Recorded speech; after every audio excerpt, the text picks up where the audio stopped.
Diante de ti abro meu coração, meu clamor.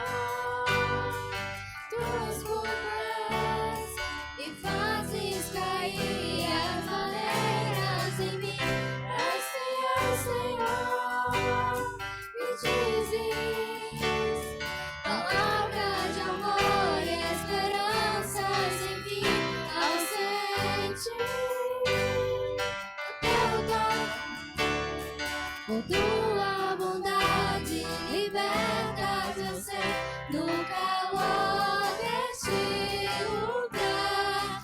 Eu venho me derramar, dizer que te amo, me derramar, dizer te preciso, me derramar, dizer que sou grato, me derramar, dizer que és famoso.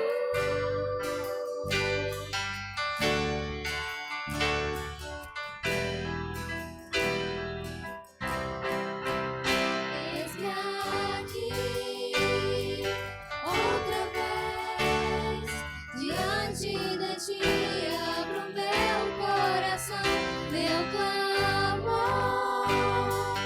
Tu escutas e fazes cair as barreiras em mim. És fiel, Senhor, e dizes palavra de amor e esperanças em mim. Ao sentir o teu toque, com tua bondade libertas eu sei no calor deste lugar. Eu venho me derramar, dizer que te amo, me derramar, dizer te preciso, me derramar, dizer que sou grato, me derramar, dizer que és famoso.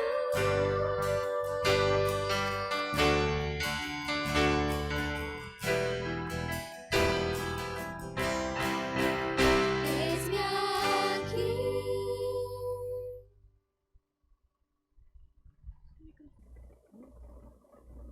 Boa noite.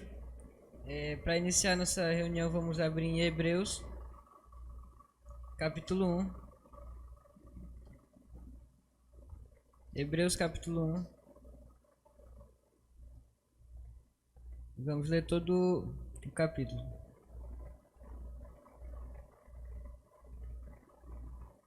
Havendo Deus outrora falado, muitas vezes e de muitas maneiras, aos pais pelos profetas,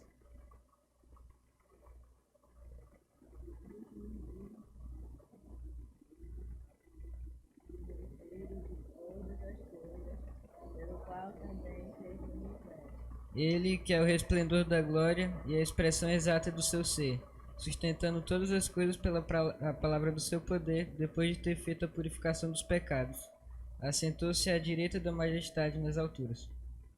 Tendo se tornado tão superior aos anjos, não perdoa mais excelente nome do que ele. Pois a qual dos anjos disse, jamais, tu és meu filho, eu hoje te gerei, e outra vez, eu lhe serei pai, e ele me será filho.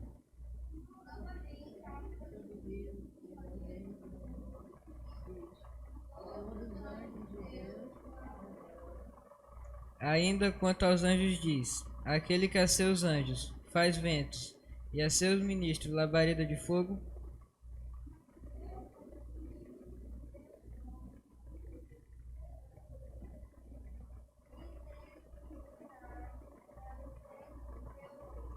amaste a justiça e odiaste a iniquidade. Por isso Deus, ó teu Deus, te ungiu com o óleo de alegria, como a nenhum dos teus companheiros.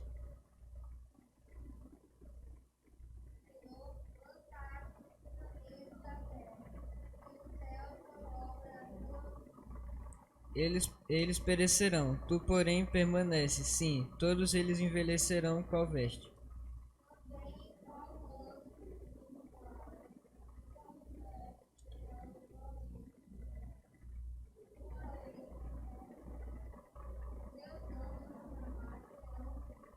Ora, a qual dos anjos jamais disse: Assenta-te à minha direita até que eu ponha os teus inimigos por estrado de seus pés? Não são todos eles espíritos ministradores, enviados para o serviço a favor de todos que hão de herdar a salvação? Agora eu peço a Lívia que faça uma oração iniciando a nossa reunião.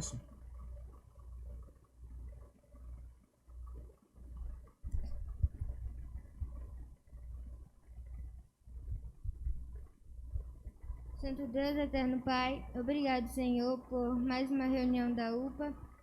Obrigado por cada um que o Senhor dispôs a estar aqui. Que logo mais possamos estar aprendendo mais da Tua palavra, que seja para a honra e glória do Teu nome. Que essa palavra venha ser implantada nos nossos corações. Em nome de Jesus, amém. Agora vamos cantar o cântico Te Agradeço.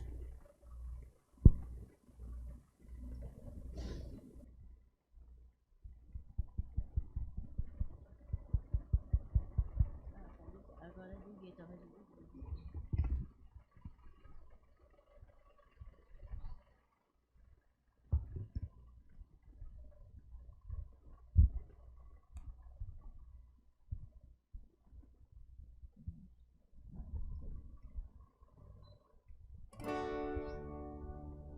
Te agradeço por me libertar e salvar, por ter morrido em meu lugar. Te agradeço,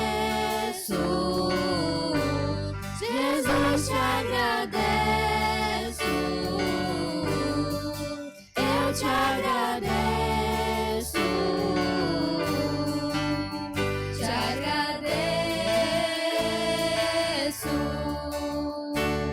Por tudo que tens feito, por tudo que vais fazer, por tuas promessas e tudo que és, eu quero te agradecer por todo o meu ser. Por tudo que tens feito, por tudo que vais fazer, por tuas promessas e tudo que és, eu quero te agradecer por todo o meu ser. Te agradeço, meu ser, te agradeço, meu ser, te agradeço, meu ser, te agradeço, meu Senhor, te agradeço por me libertar e salvar, por ter morrido em meu lugar. Te agradeço, Jesus, te agradeço, eu te agradeço, te agradeço, te agradeço.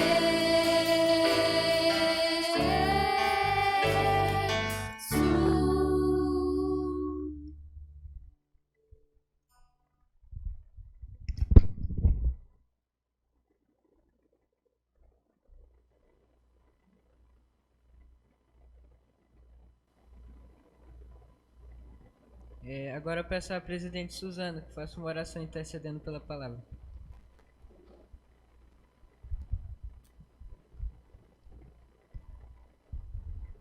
Oremos.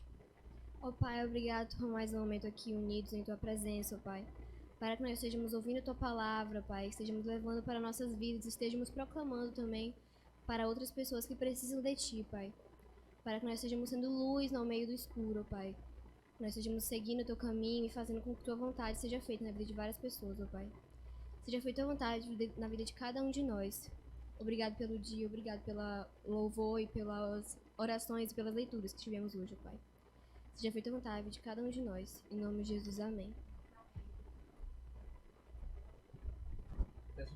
Passo a palavra para o pregador.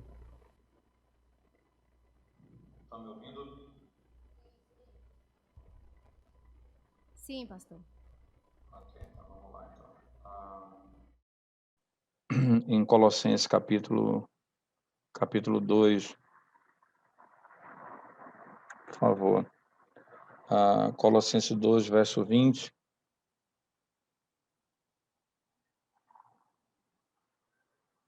Até o capítulo 3, verso 5.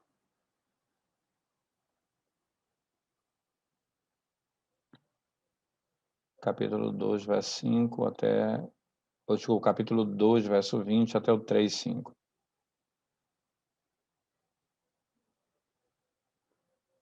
Diz assim a palavra de Deus. Colossenses.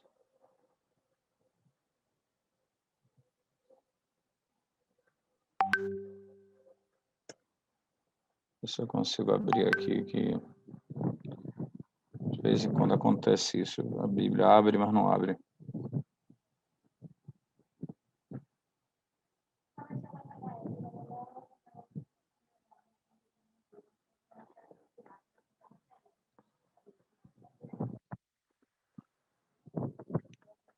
Só um momento aqui, irmãos. Deu uma...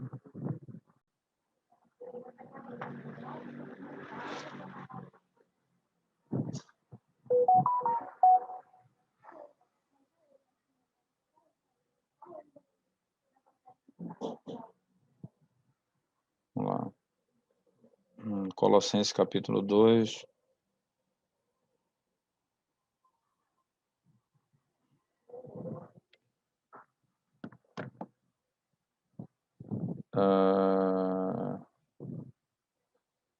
Deixa só eu... Só um minuto aqui, irmãos.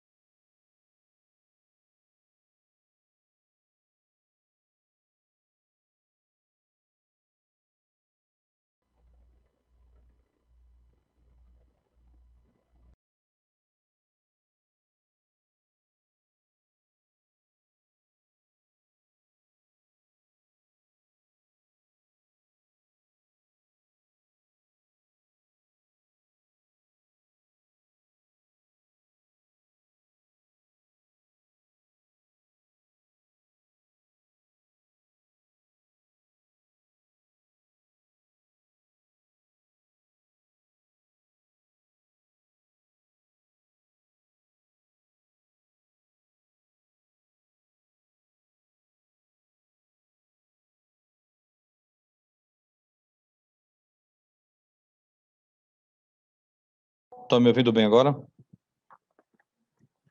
Estão me ouvindo?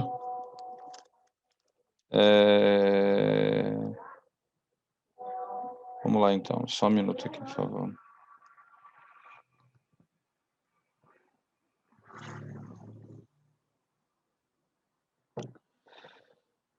Vamos lá.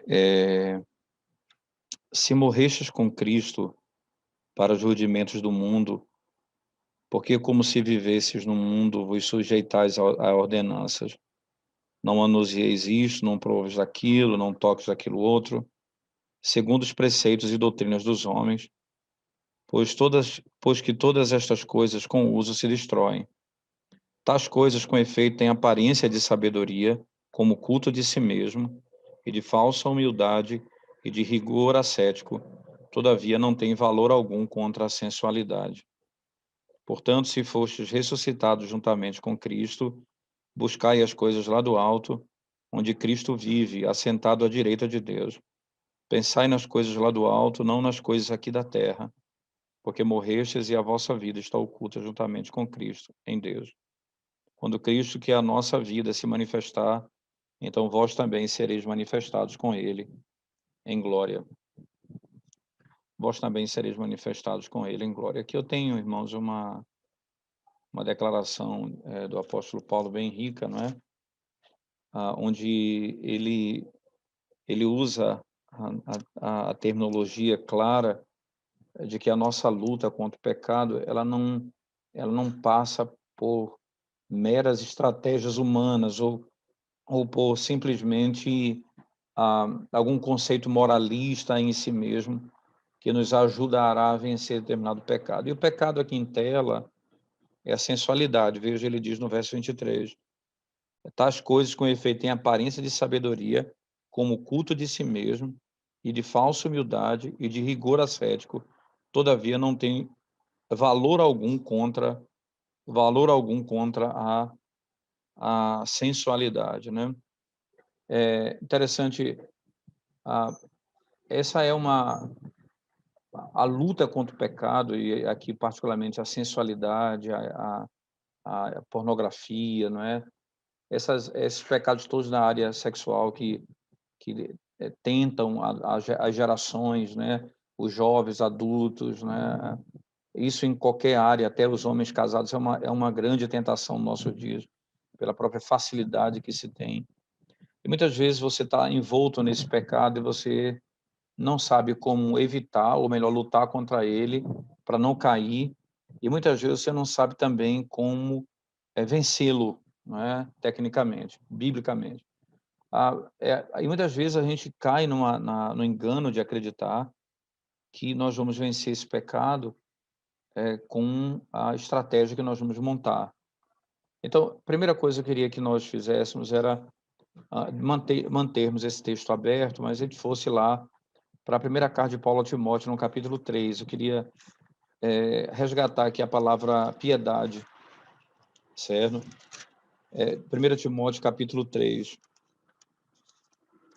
no verso 16. Veja o que a palavra de Deus diz, irmãos. Diz assim: evidentemente, grande é o mistério da piedade. Veja, aqui Paulo, ele vai falar, ele chama o mistério da piedade. E aí diz, grande é o mistério da piedade. Então, ele vai dizer o que é a piedade em termos de mistério, né? Para o apóstolo Paulo, mistério, biblicamente, na teologia paulina, é a revelação do passado, isto é, era aquilo que estava oculto no Antigo Testamento, foi anunciado, mas por meio de sombras e tipos, e agora, não é, ele é declarado abertamente nesse período. Então, era um mistério que agora foi revelado. Então, qual era o mistério? Qual é o grande mistério da piedade, né?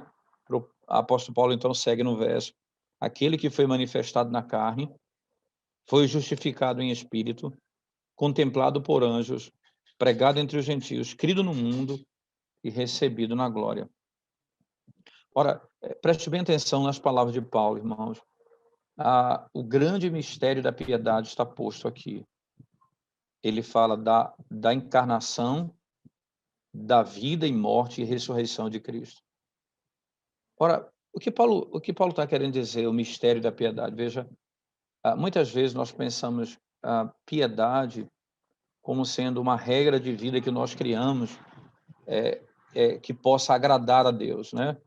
Que de alguma forma agrada a Deus, que vai mostrar, não é, como é que eu diria, vai mostrar por meio de algumas regras que eu estou criando, um distanciamento da prática que eu considero pecaminosa ou errada.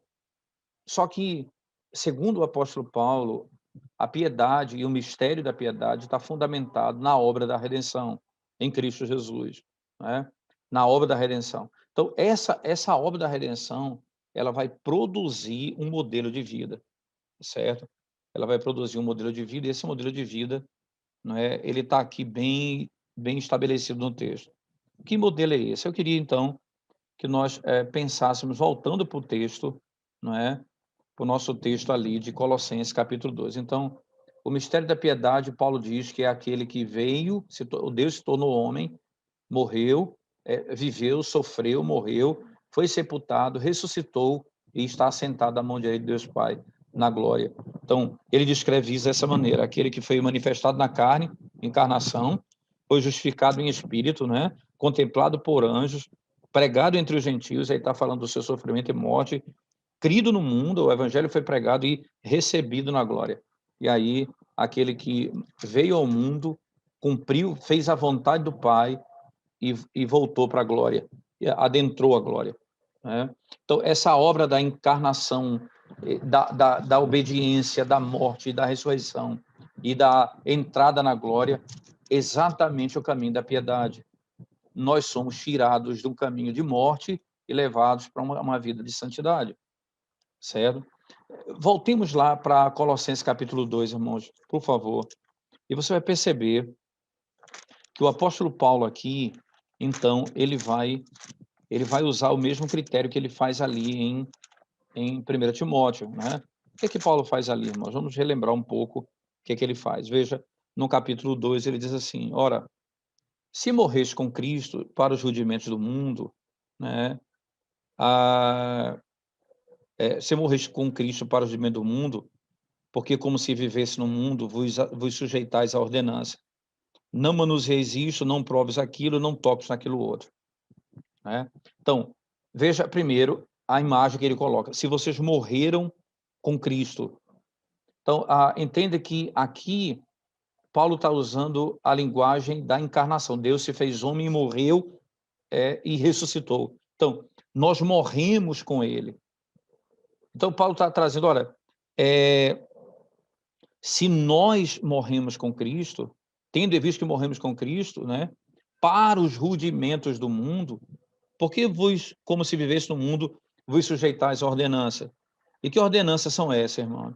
A ordenança é, você cria algumas regras que vão tentar vencer o pecado. Então, olha, você morreu com Cristo para o rudimento do mundo e você está usando as coisas do mundo para simplesmente vencer o pecado. E o que é isso? Não manuseis isto, não proves aquilo, não toques aquilo outro. Então, a gente começa a criar um monte de regrinha, entende?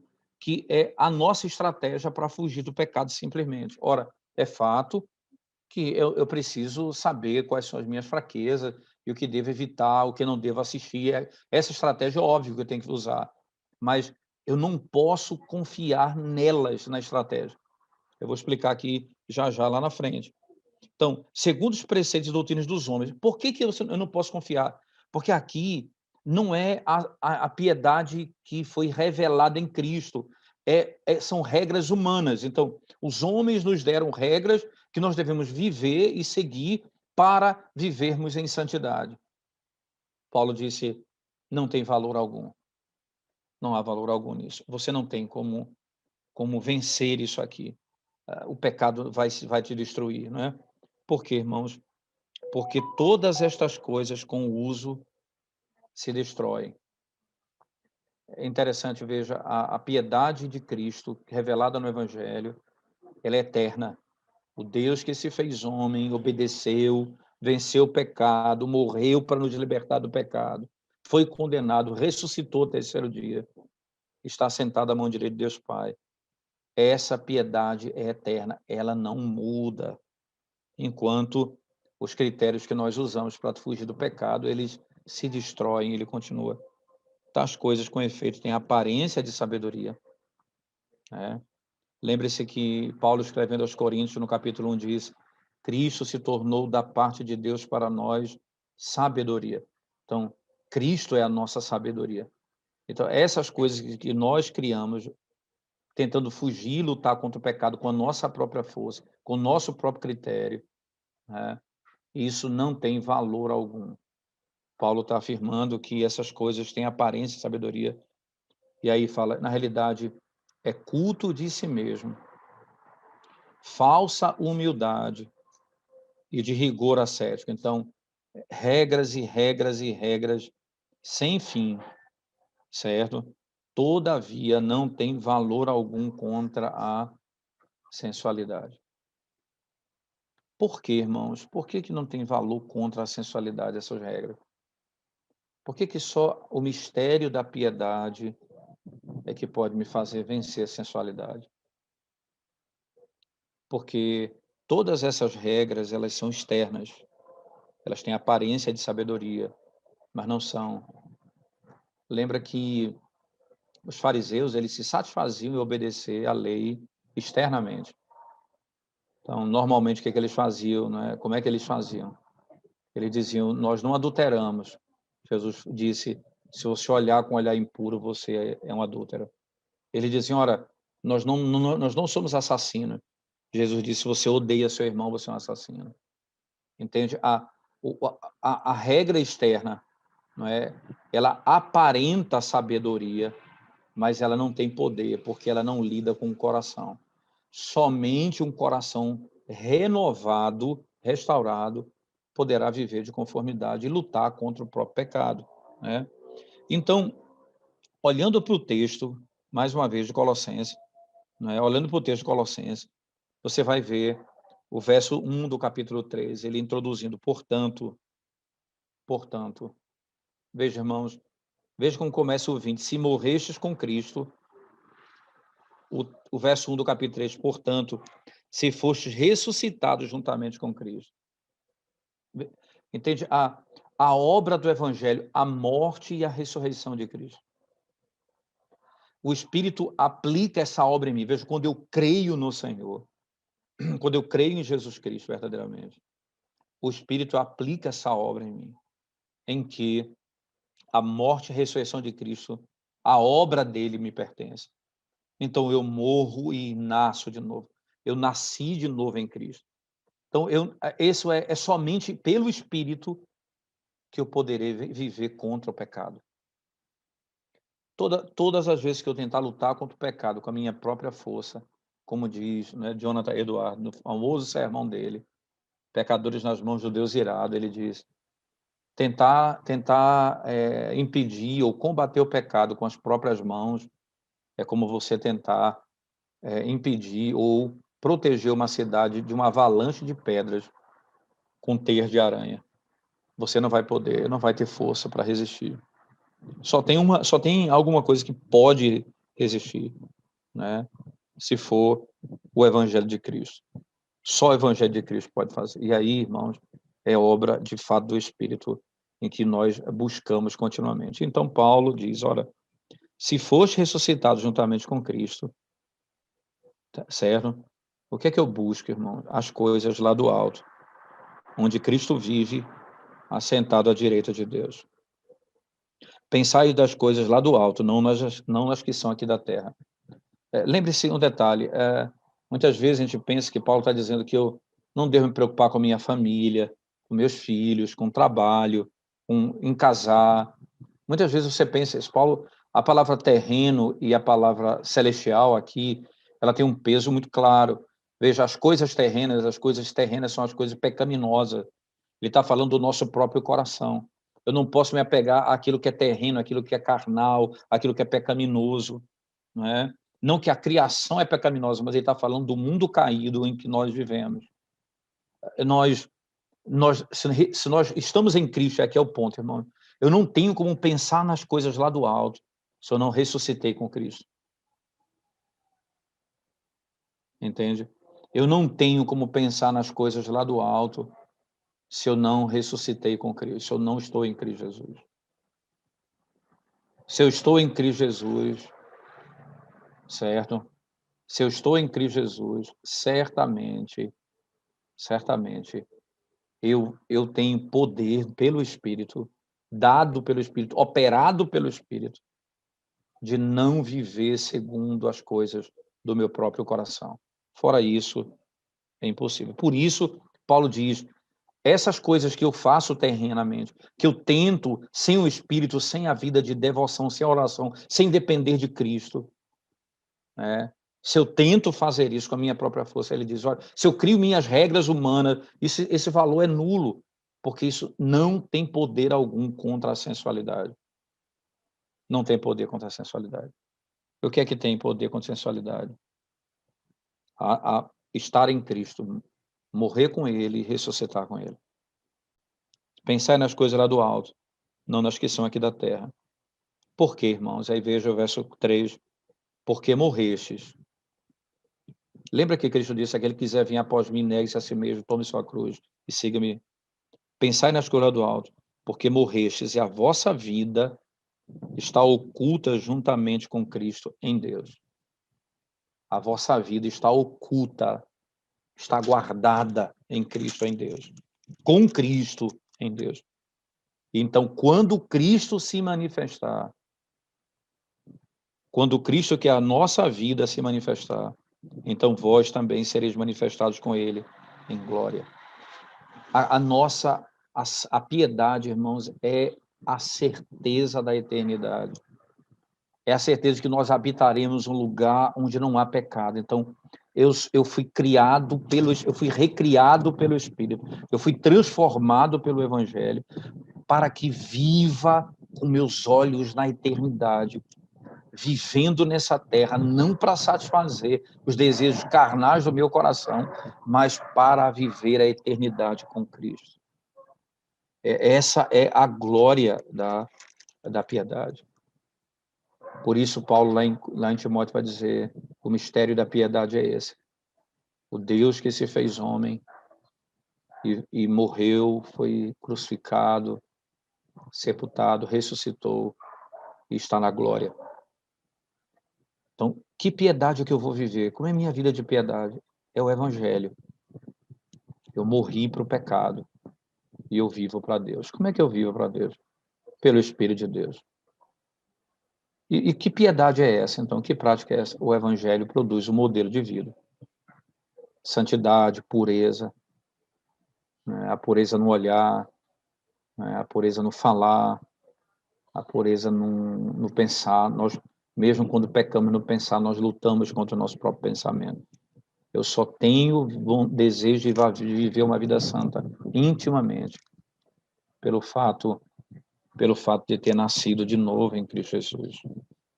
Essa é a glória, não é, desse evangelho, né? Então, a mera tentativa, irmãos, de se manter distante do mundo por sua própria força, criando uma lista de coisas que você vai tentar fazer, né? Não vai funcionar. Então, como é que eu vou buscar a pureza? Ele vai dizer exatamente, o mundo vai dizer assim, eu tenho um modelo para você fazer, não toque nisso, não toque naquilo outro, e você tenta. Né? Aparenta sabedoria, mas não é. Aparenta santidade, mas não é. Porque na luta contra a sensualidade, isso não tem poder nenhum, porque a santidade, o problema está no coração. E tudo que ele está falando aqui é externo. A pessoa tenta resolver o problema externamente. E o problema da sensualidade está no coração. Então, não tem como livrar o coração se não for pela verdadeira sabedoria, né? Você não vai vencer o pecado fazendo com que você se adeque, irmãos, né? E se mantenha fora das estruturas externas do mundo. Veja, lembre-se, o fariseu que não foi justificado orou assim: obrigado porque eu não sou um adúltero, obrigado porque eu não sou um ladrão. Mas ele não foi salvo, você entende? Porque ele não buscava a imoralidade externa, mas certamente seu coração era impuro, porque ele não conheceu o evangelho da graça. Ele não buscava para limpar o interior, ele queria buscar limpar apenas o exterior. Essa forma externa não vai funcionar, né? Por mais que você tente mais forte e crie mais regras, né? Você vai melhorar um pouco, mas depois não vai funcionar de novo, né? Não pode parar a carne, não pode parar o mundo, não pode parar o maligno. As regras que você cria são insuficientes e são opostas a como Deus opera para nos redimir. E claramente, no verso 3, 1 a 4, ele diz isso, como nós já vimos. Cristo é nossa vida. Veja que linguagem linda. No capítulo 3, verso 1, ele diz, Cristo é a nossa vida. Desculpa, no verso 3. Porque morreste e a vossa vida está oculta nele. Aí ele diz assim no verso 1, se foste ressuscitado justamente com Cristo, buscai as coisas lá do alto, onde Cristo vive. Quando Cristo, que é a nossa vida, se manifestar, no verso 4, veja, quando Cristo, que é a nossa vida, você entende? Nós estávamos mortos nos nossos delitos e pecados. Cristo é a nossa vida. Eu só posso lutar contra o pecado se eu estiver vivo. Se eu viver na morte, eu não posso. As coisas externas não vão funcionar. Nós estamos em Cristo, irmãos. Nós ressuscitamos juntamente com ele. Então não faz sentido mais, não tem sentido para nós mais vivermos para as coisas desse mundo de modo pecaminoso. Nós morremos com Cristo, nós vivemos com Cristo.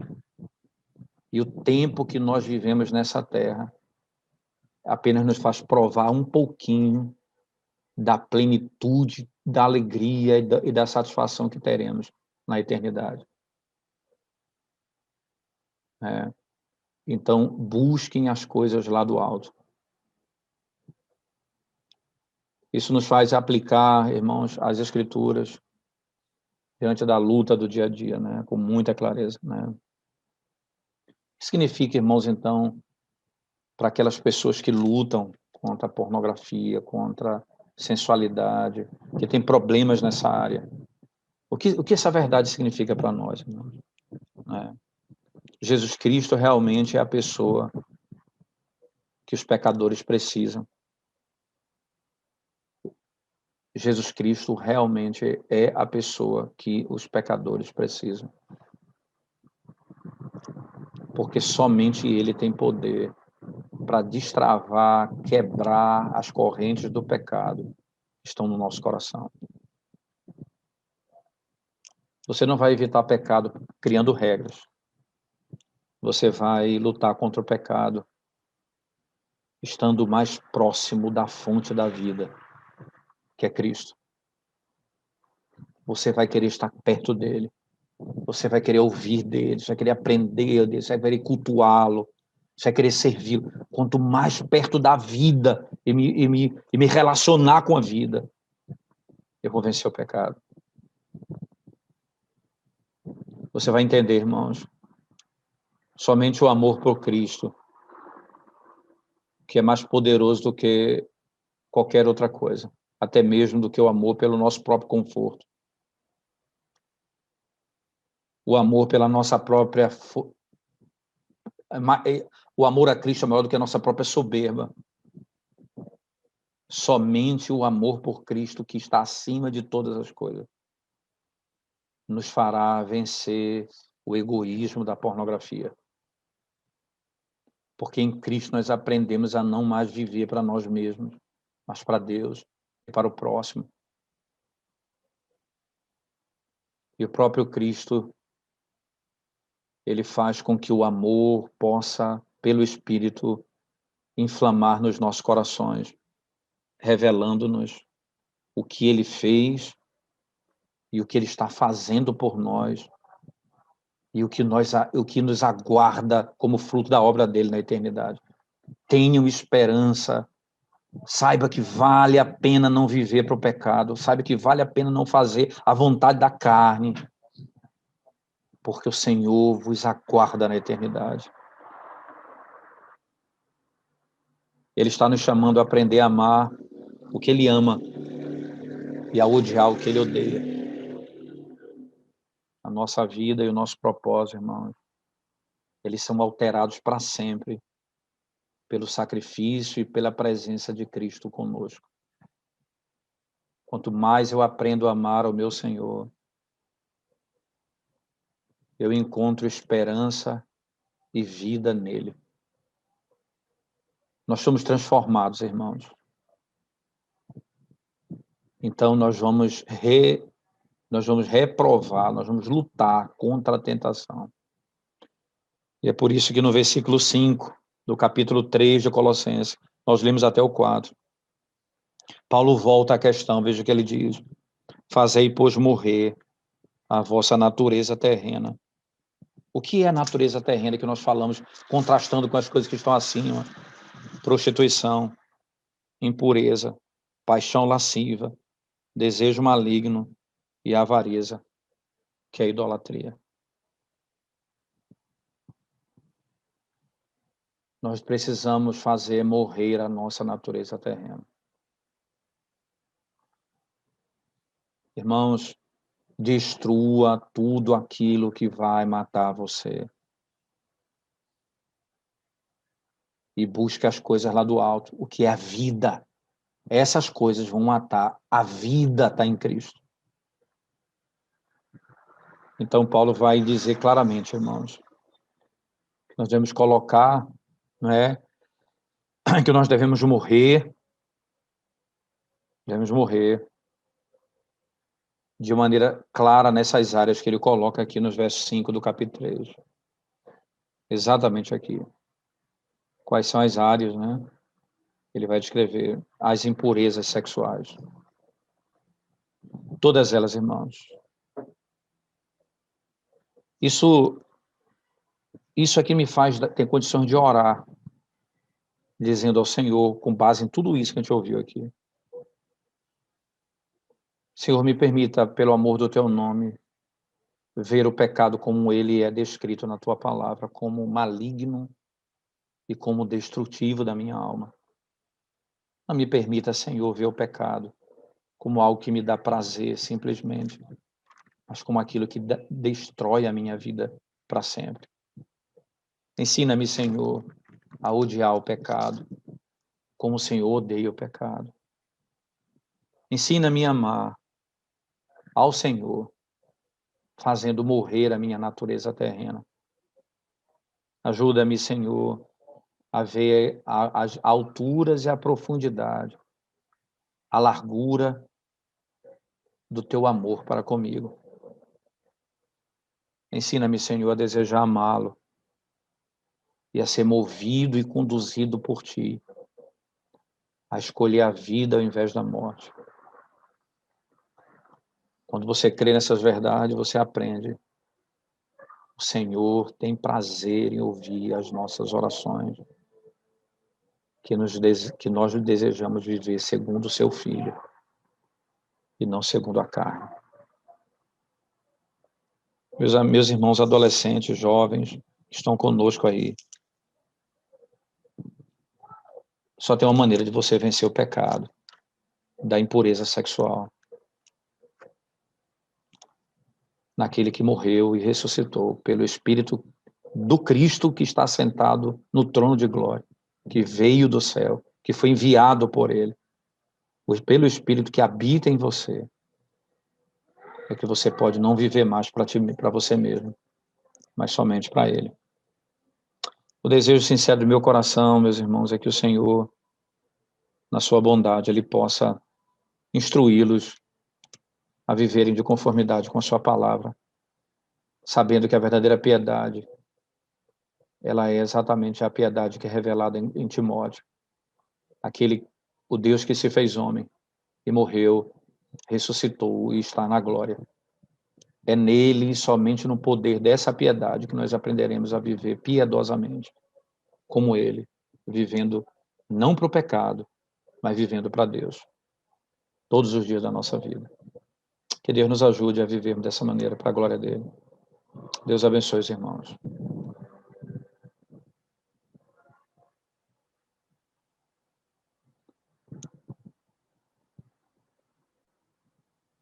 Os irmãos me ouviram aí, não?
sejamos fiéis, nas trevas sejamos luz, nas lutas sejamos fortes, servindo ao Senhor Jesus.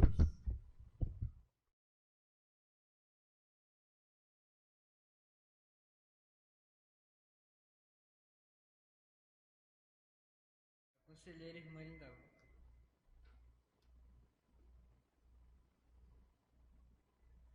Boa noite. Nós agradecemos a cada um que veio, né, que o Senhor abençoe sua vida com essa palavra maravilhosa que nós ouvimos hoje. Agradecemos o pastor Paulo por disponibilizar o seu tempo para estar trazendo essa mensagem tão edificante para as nossas vidas, né? E também queremos pedir ao pastor que permaneça mais um pouquinho, porque nós vamos tirar uma foto, ele ali na tela e a gente aqui, né? Para a gente registrar esse momento, tá? Então, que Deus nos abençoe e até o próximo sábado. No próximo sábado nós vamos ter aqui a nossa próxima palestra, na nossa série, vai ser Piedade no Guardar o Coração, né? Então, nós vamos ter a nossa próxima palestra no próximo sábado, convidamos os que estão aqui e aqueles que estão em casa também, no mesmo horário, às 18 horas, a gente estará enviando o link, tá bom? Então, até a próxima, que Deus abençoe cada um. Tchau!